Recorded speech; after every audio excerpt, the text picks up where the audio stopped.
In the hushed halls of Asgard, a scene of pure mischief unfolds. The god of mischief, Loki, driven by a whim both cruel and capricious, approaches the sleeping goddess Sif. Her magnificent golden hair, said to rival the sun itself, cascades around her. With a smirk playing on his lips and a glint in his eye, he produces a pair of shears. A few silent snips and the radiant tresses fall away, leaving Sif shorn and Loki with a trophy of his latest prank.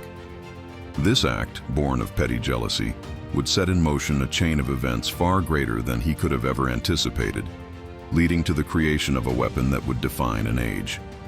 The discovery of Sif's desecrated hair sent her husband Thor into a thunderous rage. He seized Loki, his grip like iron, threatening to break every bone in the trickster's body unless he could restore Sif's glory. Terrified, Loki swore he would. His journey took him deep into the earth, to the fiery realm of Svartalfheim, home of the dwarves, the most skilled smiths in all the 9 realms. There, he first goaded the sons of Ivaldi into crafting a new head of magical growing gold for Sif, along with 2 other treasures. Not content, Loki then sought out the brothers Brock and Eitri, boasting that they could never create treasures to rival the first 3. He wagered his own head on their failure, a challenge the proud Brock readily accepted. As Eitri placed precious metals into the heart of the roaring forge, Brock took his place at the bellows, his task to pump a steady, unbroken rhythm of air to fuel the magical fire. As the first 2 treasures were forged, Loki, transformed into a pesky fly, bit Brock on the hand and neck, but the dwarf did not falter. For the final and greatest creation, Loki knew he had to succeed.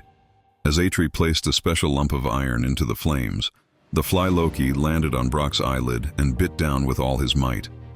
Blood streamed into the dwarf's eye, blinding him. For a single, crucial moment, Brock flinched, lifting his hand to wipe the blood away and breaking the rhythm of the bellows. The fire sputtered just for an instant, but it was enough. The treasures were presented before the gods in Asgard. Brock and Eitri unveiled their masterpieces, the last of which was a mighty warhammer. Eitri explained that it was named Mjolnir, a weapon that would never miss its target and would always return to its wielder's hand. He handed it to Thor, noting that due to Loki's interference, the handle had been forged too short. Yet, as Thor's fingers closed around the imperfect handle, a deafening crackle of lightning erupted from its head. The hammer felt perfectly balanced in his grip, an extension of his own divine power. Despite its flawed creation and the mischief that birthed it, Mjolnir had found its master, and Thor, the god of thunder, was finally complete.